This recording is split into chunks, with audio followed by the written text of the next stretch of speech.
پاکستانی مسافروں کے لیے بری خبر۔ دبئی اور ابوظبی ایئرپورٹ پر اب پاکستانی پاسپورٹ پر سفر کرنا پہلے جیسا آسان نہیں رہا۔ اطلاعات کے مطابق یو اے ای نے پاکستانی مسافروں کے لیے ٹرانزٹ ویزے کے اجرا پر بھی روک لگا دی ہے۔ مطلب اگر آپ کسی دوسرے ملک جا رہے ہیں اور دبئی یا ابوظبی سے کنیکٹنگ فلائٹ پکڑنی ہے تو اب یہ ممکن نہیں ہوگا۔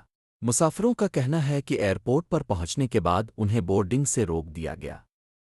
وجہ: نئی ہدایات کے مطابق پاکستانی پاسپورٹ ہولڈرز اب یو اے ای کے ایئرپورٹس کو ٹرانزٹ کے لیے استعمال نہیں کر سکتے۔